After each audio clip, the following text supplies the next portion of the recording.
Okay, so real quick, I want to share a really cool verse I found when I was reading James chapter 3, and it's actually about your tongue. So in James chapter 3, verse 5, it says, "So also the tongue is a small member, yet it boasts of great things." So physically, your tongue is like one of the smallest parts of your body, yet it has one of the biggest impacts and has a lot of influence. So basically, this is saying that the words you actually speak have a lot of influence, and you can either use this for positive or for negative things. So you can use it to build people up with your words you say, or you can tear people down and like say very, very hurtful things. And to be honest, this is something I definitely sometimes struggle with, especially since I have a platform. I really have to be careful about what I say because it influences a lot of people. So yeah, this is something I'm very extra careful about. And it actually says a few verses down, it says in James 3 verse 10, it actually says, "From the same mouth comes blessing and cursing. My brothers, these things ought not to be so."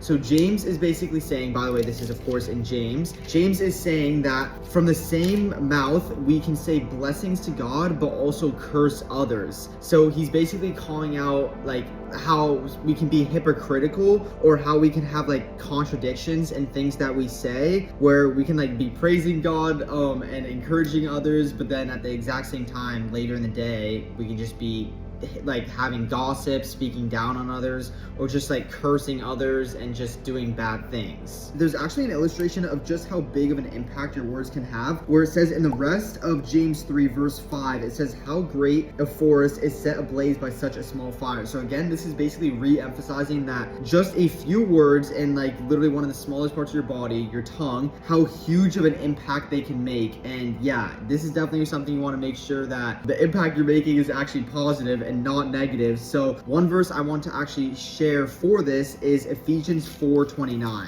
I just have to find it real quick. All right, so Ephesians 4:29, it says, "Let no corrupting talk come out of your mouths, but only such as is good for building up and fits the occasion, that it may give grace to those who hear." So all Paul is saying here is just making sure that the words that come out of our mouths are actually meant to build others up. That's literally what it says, but only such as is good for building up. And yeah, this is really important because as Christ followers, we should be making sure that the things we say actually represents Christ's love towards others. And I know I just keep repeating it, but it's really important. It should just be meant to like spread positivity and build others up. We shouldn't be tearing others down. And this definitely is something I sometimes struggle with. And it kind of makes you ask, are you blessing and like saying things that are good in public, but then in private gossiping, cursing, and all this stuff? So that's just something I want to shed light on because it's even something I struggle with, but most